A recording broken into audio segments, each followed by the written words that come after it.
Assalamualaikum warahmatullahi wabarakatuh. Pertama-tama, perkenalkan nama saya Saura Latifah. Di sini saya akan menjelaskan 7 pilar komunikasi bisnis. 7 pilar komunikasi bisnis adalah sekumpulan prinsip dasar yang digunakan untuk mencapai pesan bisnis secara efektif, jelas, tepat, dan bertanggung jawab, sehingga pesan dapat dipahami dengan benar, diterima dengan baik, serta mampu mencapai tujuan bisnis, seperti membangun kepercayaan, mempengaruhi keputusan, dan menciptakan hubungan jangka panjang dengan pihak terkait. Yang pertama ada pemahaman terhadap proses komunikasi. Pemahaman terhadap proses komunikasi berarti pelaku bisnis menyadari bahwa komunikasi bukan hanya sekedar mengirim pesan, tetapi juga memastikan pesan diterima, dipahami, dan ditindaklanjuti oleh audiens. Proses ini melibatkan pengirim, pesan, media, penerima, dan umpan balik. Contoh di bisnis online-nya. Sebuah toko online di Instagram tidak hanya mengunggah foto produknya, tetapi juga menuliskan deskripsi produk dengan jelas, membalas komentar dan DM pelanggan, menyediakan link WhatsApp untuk respon cepat. Hal ini memastikan komunikasi berjalan dua arah dan efektif. Yang berikutnya ada penggunaan pikiran. Penggunaan pikiran berarti pesan disampaikan dengan perencanaan matang, logis, dan sesuai tujuan bisnis, bukan berdasarkan emosi atau asal kirim. Contoh di bisnis online-nya, sebelum membuat iklan di marketplace, penjual harus menganalisis kebutuhan konsumen, menentukan keunggulan produk, menyusun kalimat promosi yang masuk akal, sehingga pesan iklan lebih terarah dan tidak menyesatkan. Yang berikutnya ada memahami bahasa. Memahami bahasa berarti menggunakan bahasa yang sesuai dengan target audiens, mudah dipahami, dan tidak menimbulkan makna ganda.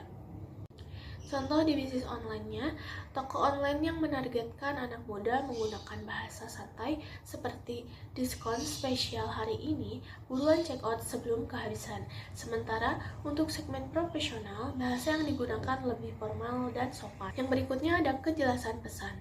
Kejelasan pesan berarti informasi disampaikan secara ringkas, tidak bertele-tele dan langsung pada intinya, sehingga tidak membingungkan konsumen. Bisnis online-nya, dalam deskripsi produk di e-commerce dicantumkan dengan jelas harga, ukuran, warna, cara pemesanan, sehingga konsumen pun tidak bertanya berulang kali. Yang berikutnya ada daya persuasi. Daya persuasi adalah kemampuan pesan untuk mempengaruhi dan meyakinkan konsumen agar tertarik dan melakukan pembelian.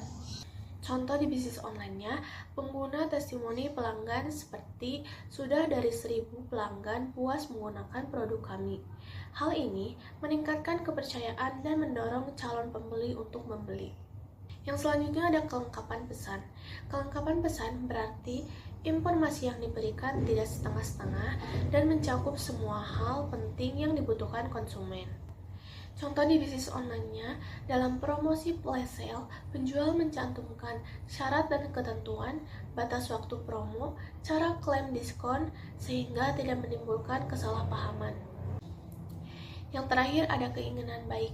Keinginan baik berarti komunikasi dilakukan dengan niat jujur dan berorientasi pada kepuasan pelanggan, bukan hanya keuntungan semata.